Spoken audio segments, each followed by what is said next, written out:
Hello అండి అందరికీ. రీసెంట్‌గా టాలీవుడ్ హీరో సత్యదేవ్ నటించిన 'రావ్ బహదూర్ రావ్' అనే మూవీ రీసెంట్‌గా ప్రేక్షకుల ముందుకి రావడానికి సిద్ధంగా ఉంది. అయితే ఈ 'రావ్ బహదూర్ రావ్' మూవీని నిర్మాతగా వహించింది ఎవరంటే సూపర్ స్టార్ మహేష్ బాబు.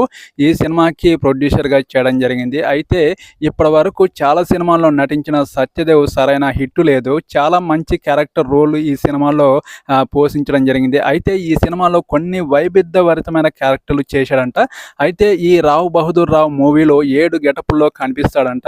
మంచి టాలెంటెడ్ యాక్టింగ్ కనబరిచిన సత్యదేవ్ చాలా సినిమాల్లో తన నటనతో మైమరిపించాడు, కానీ సరైన హిట్ లేదు. ఈ సినిమాతో ఖచ్చితంగా హిట్ కొట్టాలని ధీమా వ్యక్తం చేస్తాడు. అయితే ఈ సినిమా రిలీజ్ ఈవెంట్ ఫంక్షన్‌లో ఈ సినిమా గురించి చాలామంది సెలబ్రిటీలు ఈ సినిమా ఖచ్చితంగా సక్సెస్‌ఫుల్ హిట్ అవుతుంది. ఎందుకంటే మనము ఈ సినిమాలో సత్యదేవ్ పోషించిన క్యారెక్టర్‌లు అలా ఉంటాయి. ఈ సినిమాకి స్టోరీ విని ఈ సినిమాకి నిర్మాతగా సూపర్ స్టార్ మహేష్ బాబు గారు చేయడం జరిగింది. ఖచ్చితంగా ఈ సినిమా మీద హైప్ అనేది క్రియేట్ అయింది.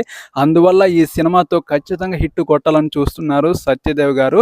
ఈ సినిమాలో 7 గెటప్‌లో కనిపిస్తారంట. చూద్దాం తన నటనతో 7 గెటప్‌లో అదరగొడతారా లేదా అనేది మనం ఈ సినిమా రిలీజ్ అయిన తర్వాత మనం మాట్లాడుకుందాం. ఈ సినిమా మీద కామెంట్ సెక్షన్‌లో తప్పకుండా ఒక కామెంట్ చేయండి. నా ఛానల్‌ని వెళ్ళే ముందు నా ఛానల్‌ని ఎవరైనా సబ్స్క్రైబ్ చేసుకునే వాళ్ళు ఉంటే please support my channel, subscribe చేయండి. ఓకేనండి. బాయ్.